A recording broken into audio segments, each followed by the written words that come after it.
Hi everyone, and welcome back to the Indie Pop Girl, the podcast for music chat, new releases, hidden gems, and nostalgic deep dives. I am back with another throwback for you, and to celebrate the release of Confessions 2 by Madonna, I will be diving into her 2005 reinvention, Confessions on a Dance Floor.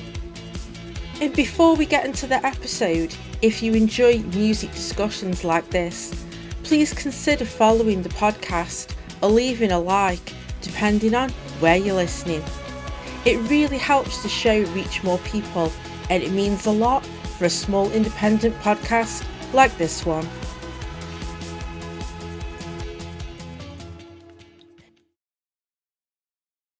Confessions on a Dance Floor is the 10th studio album by the Queen of Pop, Madonna. It was released on the 9th of November 2005 by Warner. It is the follow-up to her previous project American Life, which was released in 2003. The majority of the album's production is handled by Madonna and Stuart Price, with additional production from Merways and Bloodshy and Avant. Following on from the mixed response to American Life, Madonna began to work with her regular collaborator Merways, but she felt that their collaboration wasn't working in the direction that she wanted to take for her next project. Stuart Price started to collaborate with Madonna as musical director of her 2001 Drowned World Tour. And I think this collaboration was key to Madonna's reinvention for Confessions. The record started to take shape with Madonna working with Stuart Price at his home studio, and that is where the majority of the recording took place. Confessions is a stark departure from Madonna's previous release, American Life. Madonna goes back to basics, back to her dance floor club roots. The record pulls influences from disco, synth pop, with hints of dance pop and EDM. The structure of the album is played like a DJ set, with smooth transitions which blend the album to be played continuously. You can tell that Madonna and Stuart Price really thought about the tracklist and final sequencing.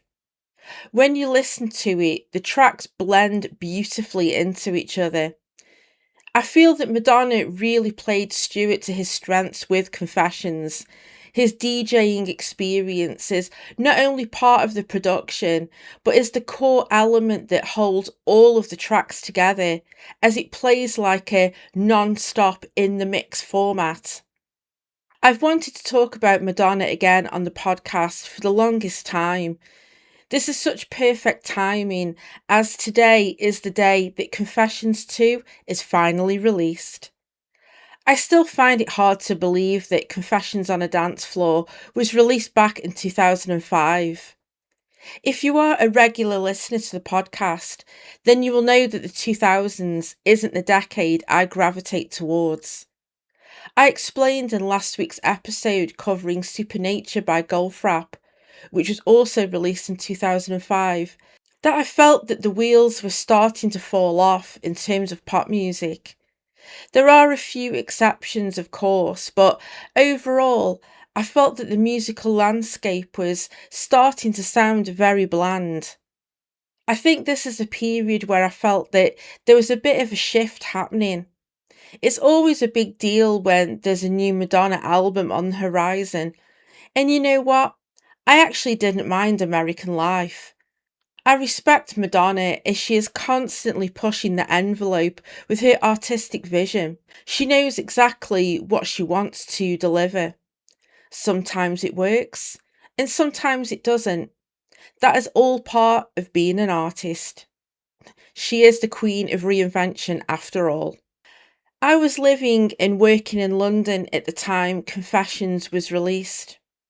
I purchased the CD from Woolworths on Chiswick High Road, and I ended up transferring the album onto my first MP3 player so I could listen to it on the train.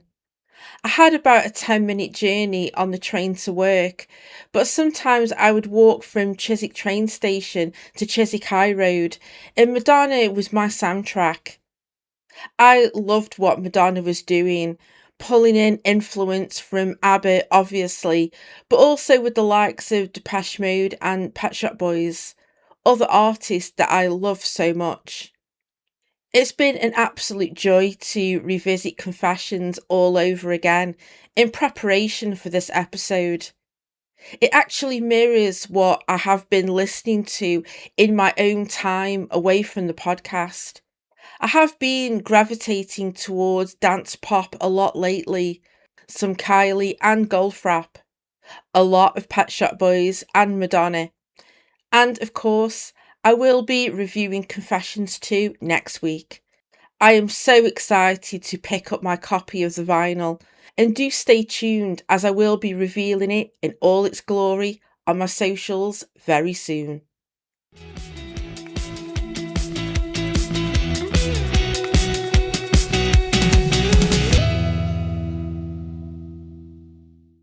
As I've mentioned in previous episodes, I will not be playing clips of the songs, so if you are curious, then please support the artists I cover by streaming, downloading, or buying physical copies. Thank you.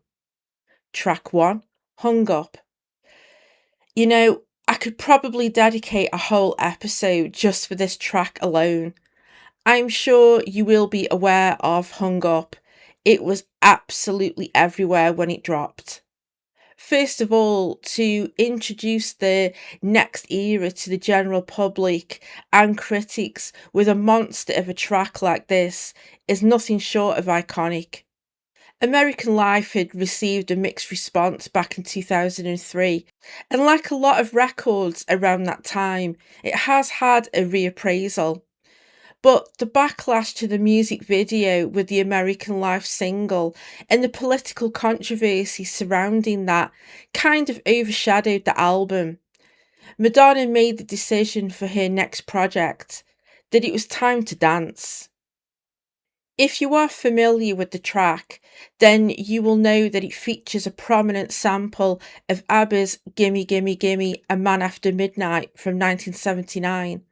Now, it is common knowledge that Benny and Bjorn generally do not agree on sample clearances.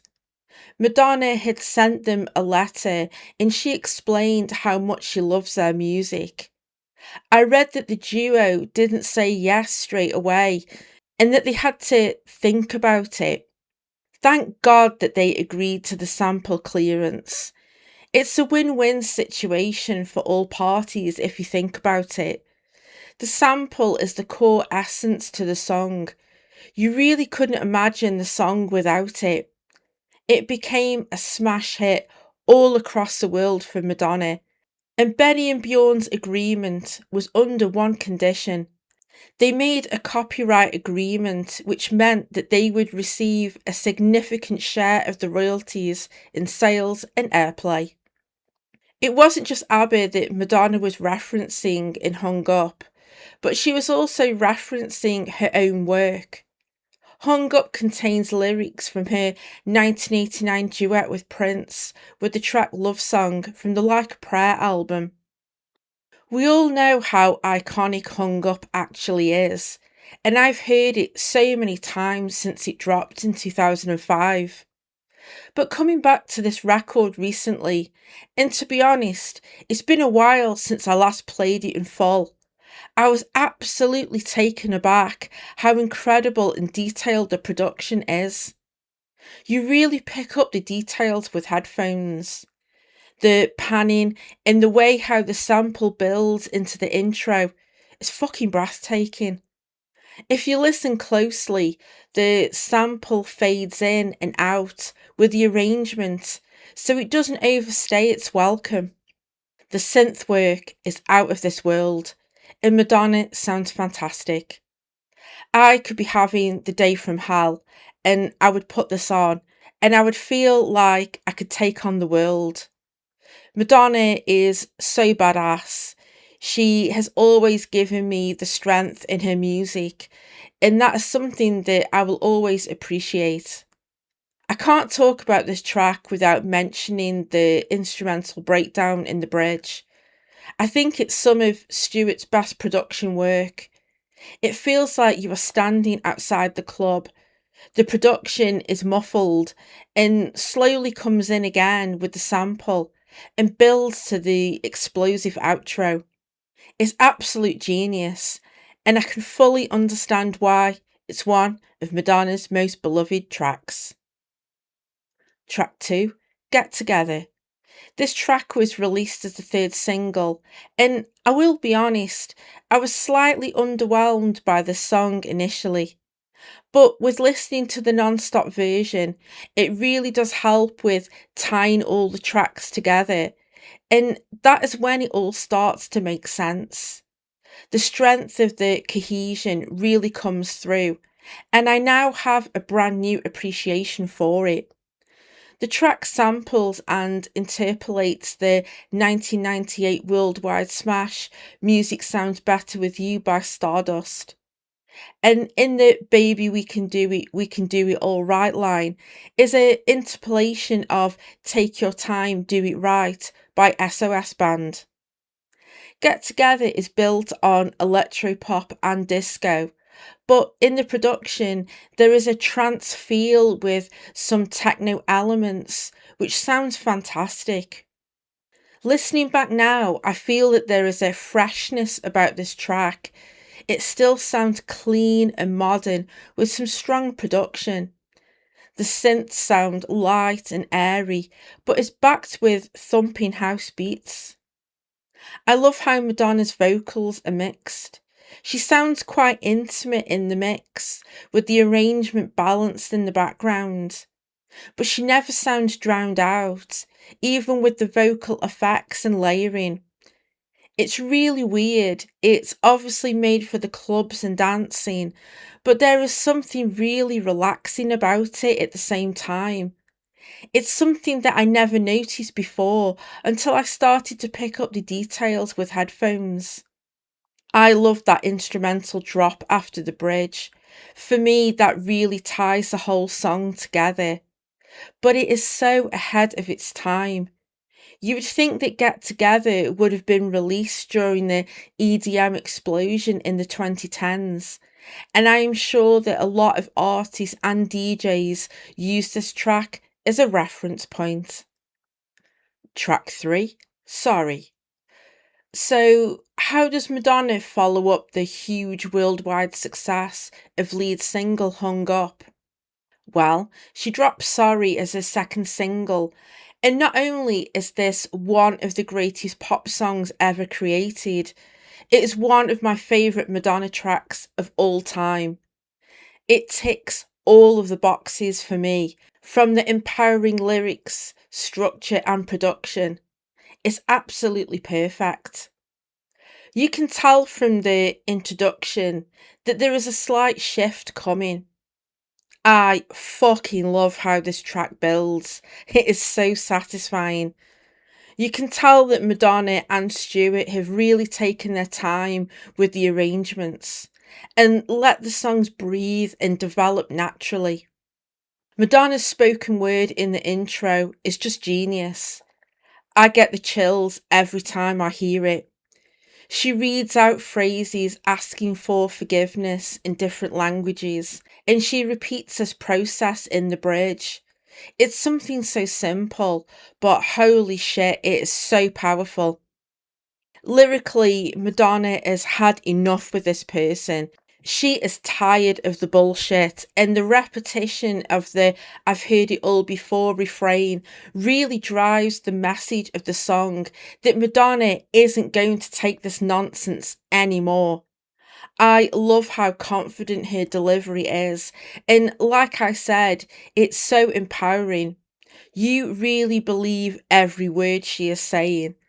I love her don't give a fuck energy that runs throughout the track, and the arrangement really matches the confident attitude on display. The production is also the star of the show. The inclusion of the guitar in the chorus is unexpected, but so welcome. The synth bass, the beat, and all the details that is going on all have their place.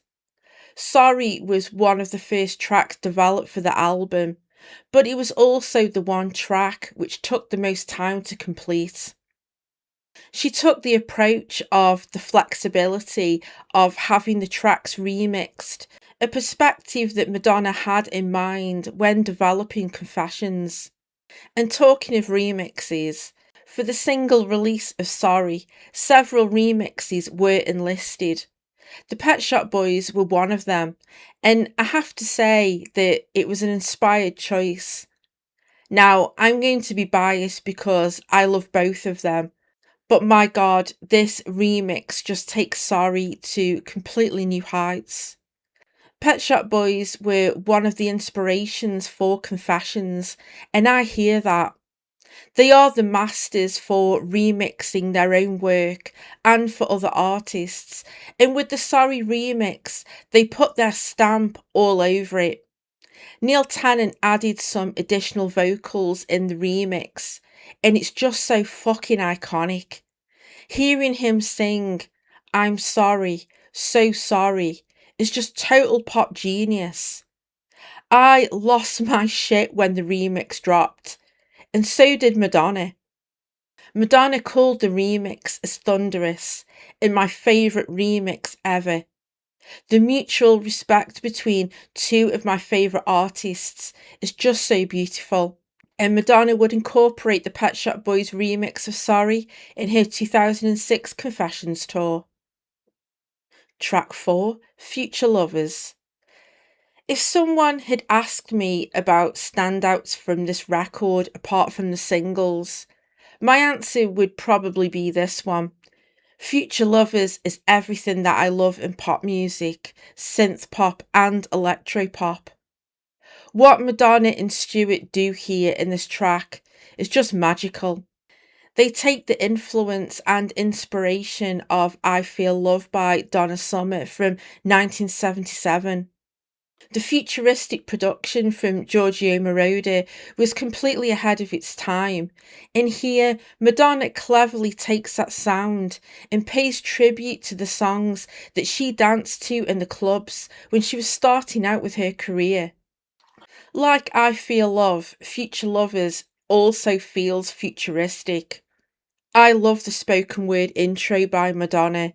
I always enjoy her spoken word moments, but with this track, she is speaking directly to the listener. She wants you to come on this journey with her, to forget your life, forget your problems, administration, bills, and loans. Music and dancing are that escapism. She even says in the intro, some have called it religion. This is not a coincidence. Would you like to try? The refrain of in the evidence of its brilliance is repeated throughout the song. I think it serves like a mantra for the listener. It also definitely serves as something to completely get lost to. Stuart Price confirmed Madonna's request of Abbott on Acid, and I get that. This track has got a trippy vibe to it, with the sea of synths and the texture that surrounds it. Pop music just didn't sound like this in 2005, and I think the closest projects that I can think of from around that time, which belong in the same universe as Confessions, is Kylie's Fever from 2001 and her X release from 2007. What I love about this record is the amount of vocal modification and the use of the vocoder. I fucking love a good vocoder. There is just something about it that hits my soul. The mechanical, robotic tone just works. It's very Daft Punk coded, but it also makes me think of Kraftwerk. It feels like Madonna is using the technique for vocal texture and backed in a wall of synths and electronica just makes me so happy. It blew me away in 2005, and every time I play this track, it still blows me away. It's stunning. Track 5, I Love New York. I'm going to be honest and say that I Love New York is probably the weakest track on the record for me. Now, it isn't bad, and there are elements in the track that I really like, but compared to all the other songs, it is one that I will skip if I am not playing the vinyl. I hope I am articulating this correctly, but I feel it lacks the polished hypnotic sophistication that is present in the rest of the tracks. I enjoy the use of the electric guitar in the production. I think it's used really well. Instead of disco and synth pop, I Love New York leans into a raw punk energy edge. Madonna's vocals are delivered with a confident, bratty swagger, which I really enjoy. I find some of the lyrics a little bit clunky in places. Something that really stands out on this record where I find the rest lyrically strong. I get what Madonna is going for here, but I think the aggressive tone contrasts sharply with the vulnerable and spiritual confessions of the other songs. But saying that, the production is great, and I really love the get off my street repetition. I think that is really badass and sassy. I suppose you could say that I am a little bit conflicted about this track. And you know what? That is completely okay. What I will say is that I have now made peace with I Love New York. When I listen to the album on vinyl in particular, I focus on the overall production and details in the arrangement. I think the track's downfall might be where it's placed in the record.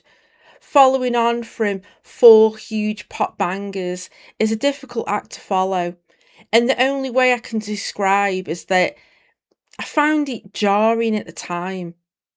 But I would be interested to know what my listeners think of this track.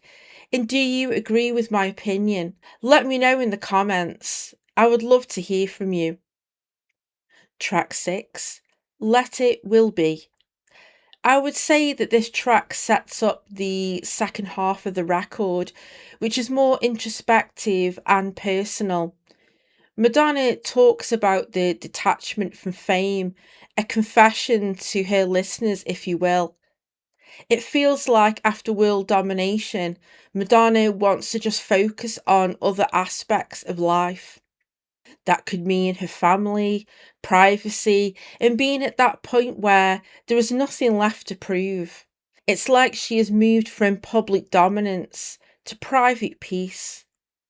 The dramatic string loop gives the track a cinematic tense energy, which is really effective. The beat isn't as hard compared to the other tracks, but it's still danceable and has a more reserved energy.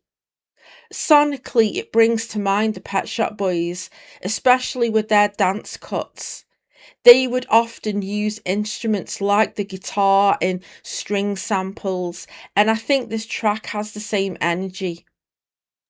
The vocoder also makes a welcome return, and it sounds wonderful. I think the repetition with the lyrics is intentional. It serves like a mantra for Madonna, and as the song progresses, it seems like she is slowly starting to let go. She is ready to step back from the spotlight and let life happen naturally. And what will be, will be.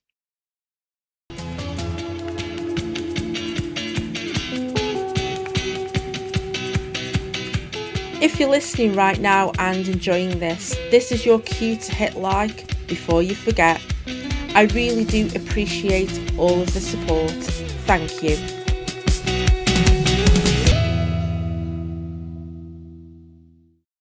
Track 7, Forbidden Love. This is not the same Forbidden Love which appeared on Madonna's 1994 album Bedtime Stories, and Madonna did confirm that she did this on purpose. She said that she had earned the right to rip herself off, and she is absolutely correct. And why not? Sonically, this is right up my street. The track serves as a mid-tempo electro-pop with an icy futuristic synth-driven arrangement. It's one of my highlights from the record for sure. Even though it's more down-tempo, there is still an energy and drive behind it. The themes of hesitation and longing are present in the track and fits in perfectly with the introspection with the second half of the record. Madonna's delivery is more restrained, intimate, and the heavy use of the vocoder is present. I love how the vocoder is used in this track. It's like texture, and I feel it brings in warmth to balance with the icy synths. What is genius about this track, and I hope I'm making sense, but when Forbidden Love builds and the instrumental opens up before verse 2, you can hear the next track jump, building slowly into the production. I am sure this is Stuart Price's skill as a producer and DJ. It feels like he is lining up the next track by mixing them together. It's absolutely mind blowing when you hear it on headphones. That flawless transition from this track into Jump is one of my favourite moments on a pop album ever. Track 8, Jump. This was released as the fourth and final single from the album campaign, and despite the upbeat nature of it sonically, thematically it fits in with the personal introspection in the second half of the record. The idea of the song came from Madonna's brother-in-law, Joe Henry, who presented it to her and therefore shares songwriting credits with Madonna and Stuart Price. The song talks about the singer moving to New York in 1978 with aspirations with becoming a dancer and singer. Musically, the track is inspired by the Pet Shop Boys, and that is evident with the intro. The opening synth is very reminiscent of West End Girls, and I love that. Stuart Price would later work with the Pet Shop Boys and produce a trilogy of dance albums for them, and I love full circle moments like that in pop culture. I love the breakdown with the repetition of "I can make it alone." It drives home the message. She believes in herself, in her strength, and she is going to take a chance in life. I think that is really empowering, and you can take whatever connects with you. It's interesting that Madonna was self reflecting in this period. Just because you are creating dance music doesn't mean that you can't be introspective and personal at the same time. I didn't fully connect with Jump back in the day. It's a track that has grown over time for me. It's obviously something that I fully appreciate now, and like a lot of the tracks on the record, the strength comes through when you play the non-stop version, complete with those amazing transitions. Track 9, How High. What stands out with this track is that it keeps the momentum of Confessions going, but it also sticks with the personal themes. Lyrically, Madonna is questioning ambition, fulfillment, and the endless pursuit of success. It's asking, how high is high enough?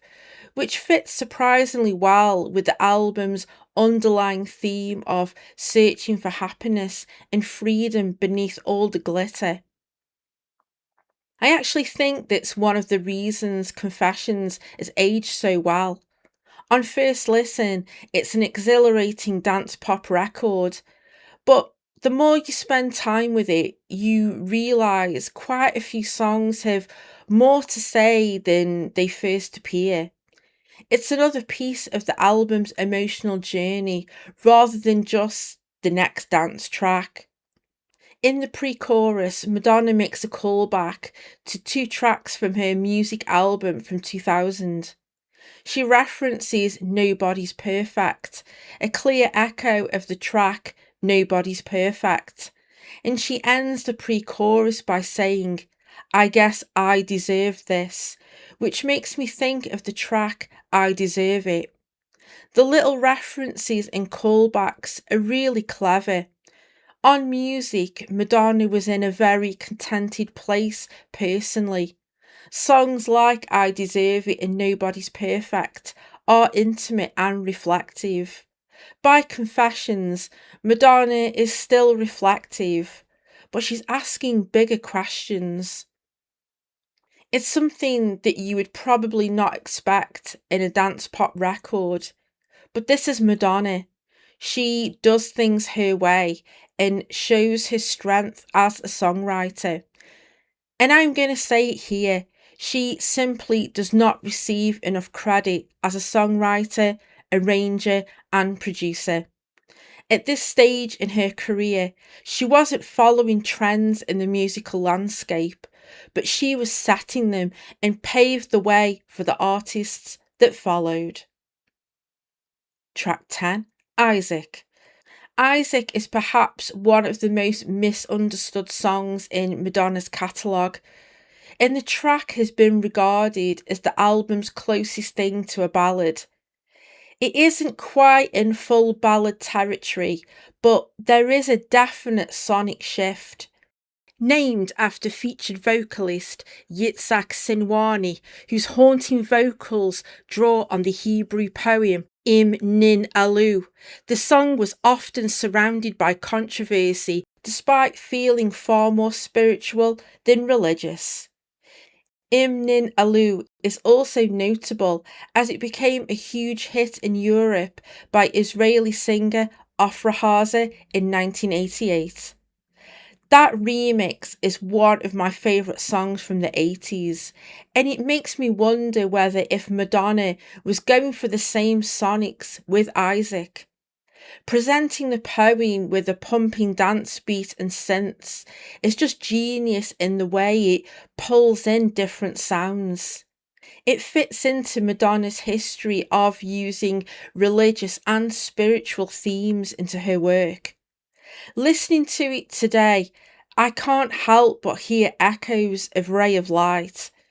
The sweeping production and Madonna's vocal delivery in the chorus of Isaac mirrors the vocal melody in the chorus of Frozen, as though she's briefly reconnecting with that more spiritual side of her songwriting. The acoustic guitar with the sample strings is absolutely beautiful. I love the clash of styles and cultures that Madonna brings into her work. Listening to Isaac today, I'm also reminded of Sting's Desert Rose. Both songs successfully blend Western pop with Middle Eastern musical influences, creating an atmosphere that feels both spiritual and cinematic. Whether it's intentional or not, they share a similar ability to transport the listener somewhere completely different, and I love that. Track 11, Push. Push continues the album's fascination with blending musical influences. A heavy, almost tribal percussion line drives the song from start to finish, while sparkling synths dance effortlessly over the top. The contrast between those two elements gives the track a unique energy. I also hear shades of Buttons by the Pussycat Dolls, where powerful percussion and sleek pop production exist side by side. This has got one of my favourite vocal performances from Madonna here. I love her restrained vocal in the way her vocals flow in the pre chorus. It's quite lovely. The chorus also reminds me of Every Breath You Take by The Police in the way how the lyrics are structured. Push breathes and the arrangement gives Madonna more room, but it never loses momentum or feels out of place in the Confessions sonic universe. It also feels like a slight shift in pace after Isaac. not because the energy disappears, but because the arrangement becomes a little more spacious before the album heads towards its finale. All of the elements aren't fighting each other. It feels like there's a bit of tension present, and even though it's a slight change of pace, there is still some energy running in the track, and it's one of the most unique entries in Madonna's vast catalogue. Track 12, Like It or Not. It's interesting that Madonna chose to end Confessions in this manner. It's not the explosive dance pop banger that you would probably expect. After 11 tracks of movement, personal introspection, and euphoria, Like It or Not feels like Madonna is reaching a place of acceptance. There's quite a fitting way to end an album that's been asking questions about identity, ambition, spirituality, and love. The production is smooth with a slight dance pulse underneath, but it feels less urgent than earlier tracks. It's almost as if the album is gently coming back down to earth. It almost feels like leaving the club in the early hours of the morning. Listening back today, the shimmering synth textures also bring to mind the sound Sam Sparro would later explore on the single Black and Gold that was released in 2008. Whether that's just my ears making the connection or not, both songs share a similar, sophisticated electronic feel. As the unexpected final notes fade away with the guitar, Like It or Not leaves the listener with a sense of confidence and acceptance. It feels like the perfect conclusion to a record that proves that dance music doesn't have to sacrifice emotion or substance. In 2026, Confessions on a Dance Floor still sounds remarkably fresh, and it's easy to hear why it's regarded as one of Madonna's greatest artistic reinventions.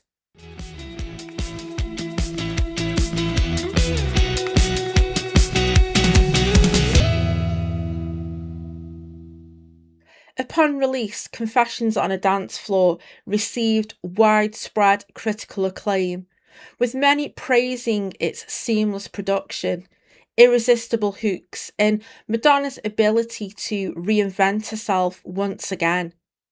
More importantly, its influence can still be heard today. Working alongside Stuart Price, Madonna helped lay the foundations for the dance pop explosion that followed throughout the 2010s. You can hear echoes of Confessions in artists such as Kylie Minogue, Lady Gaga, and the rise of EDM, and even more recently in albums like Dua Lipa's Future Nostalgia. Following the mixed reception to American Life, to return with a record that not only revitalised her own career, but also helped shape the future direction of mainstream pop is an incredible achievement.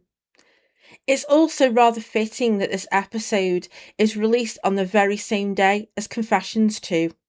While many fans will understandably be looking forward to the next chapter, I wanted to take the opportunity to revisit where it all began. 20 years on, Confessions on a Dance Floor still sounds remarkably fresh, forward thinking, and innovative, with Stuart Price's immaculate production and those seamless transitions remaining two of the album's greatest strengths.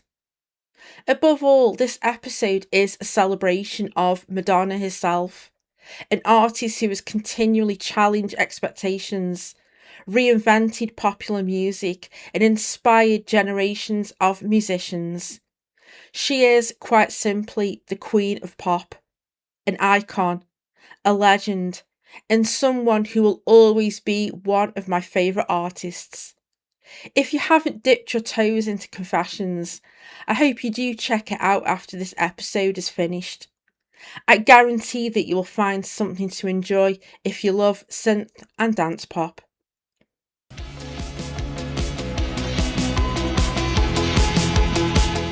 Thank you so much for tuning into this episode.